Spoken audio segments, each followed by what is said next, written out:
नमस्कार। मैं डॉक्टर शैलेंद्र शर्मा, आपका स्वागत है आयुर्मानव एकेडमी में। आयुर्वेद में सबसे महत्वपूर्ण जो चीज़ होती है, अगर मैं कहूँ कि सबसे महत्वपूर्ण, तो वो हमारे त्रिदोष होते हैं। त्रिदोष वात पित्त कफ, अगर क्लिनिकल पर्सपेक्ट से देखें, और वैसे शास्त्रों में बोला गया है दोष धासु मल मूलम ही शरीरम, मतलब इन तीन चीजों को बहुत महत्वपूर्ण मानना चाहिए, दोष, धातु और मल। लेकिन अगर मैं कहूं कि सबसे जल्दी इफेक्ट करने वाला पार्ट अगर क्या है, तो वो हमारे दोष हैं।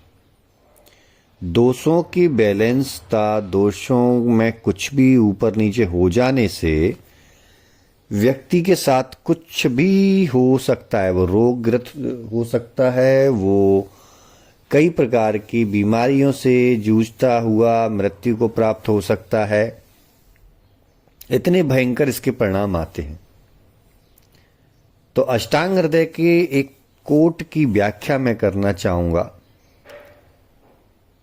बताते हैं कि वायो अहोरात्रि भुक्ता नाम ते अंतम मध्यादिगा क्रमात्।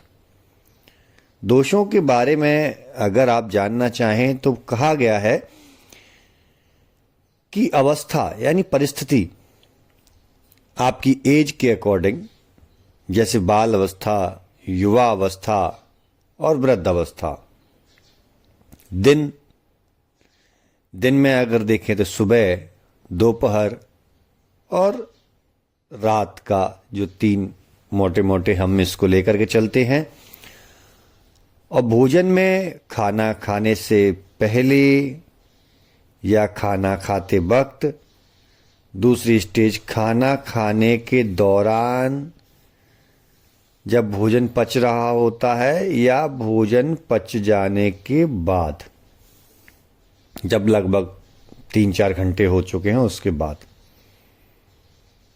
तो इन तीनों परिस्थिति, इन सारी परिस्थितियों में वात पित्त कफ की स्थिति बताई गई है कि आप जब बाल अवस्था में हैं तो आप कफ दोष आपकी बॉडी में बहुत ज्यादा प्रभाव दर्शाएगा।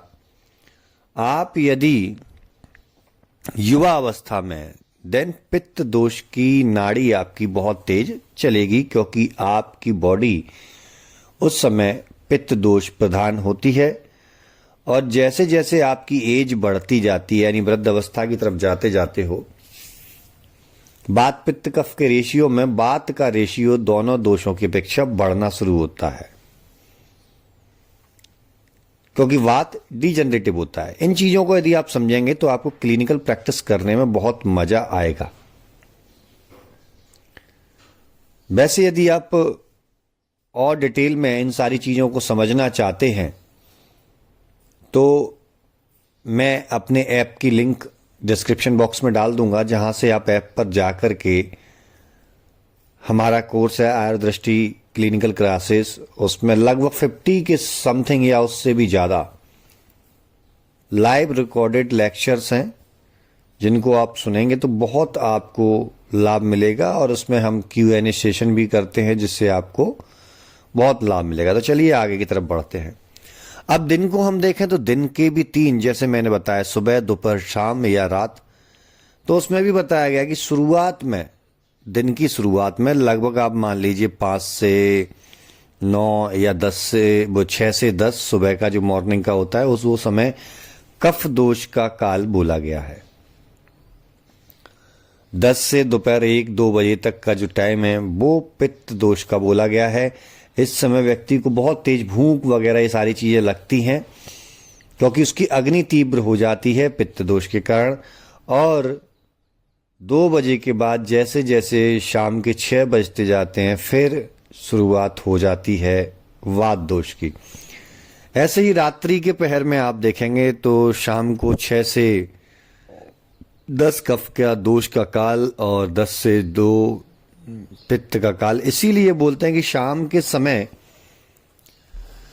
भोजन हल्का करना चाहिए, क्योंकि कफ दोष के काल में आप भोजन कर रहे हैं तो आपका अग्नि उस समय उतनी परफेक्ट नहीं हो सकती कि आपका भोजन अच्छे तरीके से पचे। और वैसे भी रात को व्यक्ति आराम करता है तो भोजन को पचाने के लिए इतना समय उसके पास है नहीं कि फिजिकल एक्टिविटी कर सके, या रात को सोएगा या फिजिकल एक्टिविटी करेगा, अब ये आप समझ सकते हैं। इसलिए भोजन कम करने को बोला गया है। ऐसे ही तीनों प्रहर में, तीनों समय पर रात में भी वात पित्त कफ का परिवर्तन देखा जाता है बायोलॉजिकल क्लॉक के अकॉर्डिंग हमारी बॉडी में। तो भोजन के साथ भी ऐसा है, जब भोजन कर रहे होते हैं, भोजन हम जब करते हैं शुरुआत में, जैसे कुछ भी हमने खाने का टुकड़ा मुंह में डाला, देन वहां पर कफ की अधिकता बहुत हो जाती है। स्टार्टिंग में भोजन की जब हमारे इंटेस्टाइन में पहुंचता है तो उस समय डाइजेशन उस पर इम्पैक्ट करता है, एंजाइम्स की प्रोसेस होती है, तो उसको बोलते हैं कि पश्चिमान अवस्था में, यानी जो मध्य अवस्था होती है, वहां पर पित्त का प्रभाव बहुत ज्यादा देखा जाता है। मतलब पित्त है जो भोजन को पचाने का कार्य कर रहा है। और देन जब भोजन पच जाता है, भोजन का पाक हो जाता है, उसमें से रस किट्ट विभाजन हो रहा होता है, देन उस समय पर वायु यानी वात दोष की प्रधानता बढ़ जाती है। ऐसे ही हमारे शरीर में हमारे अमाशय से लेके ऊपर यानी ऊर्ध्वांग में कफ होता है। यानी बोला गया है ना, आदि मध्य और अंत। आदि का अर्थ होता है शुरुआत में, तो शुरुआत में सभी जगह कफ आपको देखने को मिलेगा। शरीर के स्ट्रक्चर में भी देखें, सिर से लेके चेस्ट तक यानी अमाशय तक आपको कफ का स्थान है, यानी आदि बॉडी का स्टार्टिंग हिस्सा। मध्य मीन्स स्टमक से लेकर के नाभि तक का जो पार्ट हम बोलते हैं वो पित्त का है, क्योंकि यहां देखिए आप पित्त से संबंधित चीजें हैं। लिवर है, पैंक्रियाज है, ड्यूडेनम है, जेजुनम है, मतलब यहां पर हाई जो हॉट नेचर की चीजें हैं, जैसे चाहे आप बाइल जूस ले लीजिए, पैंक्रेटिक जूस ले लीजिए, आप इन सारी चीजों को देखेंगे तो यहां पर आपको ऐसा प्रभावित होगा कि पित्त का स्थान यही है। और सबसे ज्यादा भोजन का पाचन भी इसी जगह पर होता है। तो पित्त से पाचन का अर्थ सभी जोड़ सकते हैं। फिर इसके बाद नाभि से नीचे वात दोष का स्थान होता है। ये प्रधान स्थान बता रहा हूं मैं।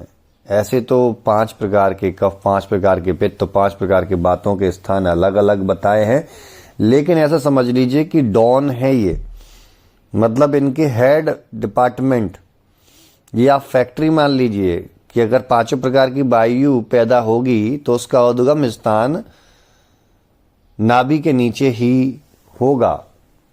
और यदि 5 प्रकार के पित्त पैदा होंगे तो उनका जो है मैन्युफैक्चरिंग ऐसा समझ लीजिए कि जिस हिस्से में मैंने आपको पित्त का स्थान बताया उस हिस्से में होगी। ऐसे ही कफ का होगा। तो जब हम इन सारी चीजों को देखते हैं, इन सारी चीजों को समझते हैं, तो चिकित्सा करना बहुत आसान हो जाता है।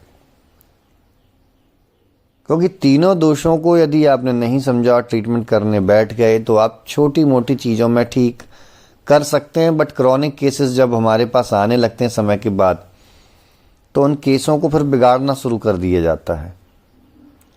चलिए आज यहीं तक, फिर कल नेक्स्ट वीडियो में और हम ऐसे ही वार्तालाप करेंगे ताकि आपको बहुत कुछ नहीं तो कम से कम थोड़ा बहुत तो कुछ ज्ञान मिले। मेरी कोशिश रहेगी कि कुछ भी आपसे चूके ना, मैं हर चीज़ आपको शेयर करता जाऊं। यदि आपको मेरा ये प्रयास पसंद आ रहा है तो चैनल को सब्सक्राइब करके वीडियो को शेयर कर दीजिए। चलिए, धन्यवाद।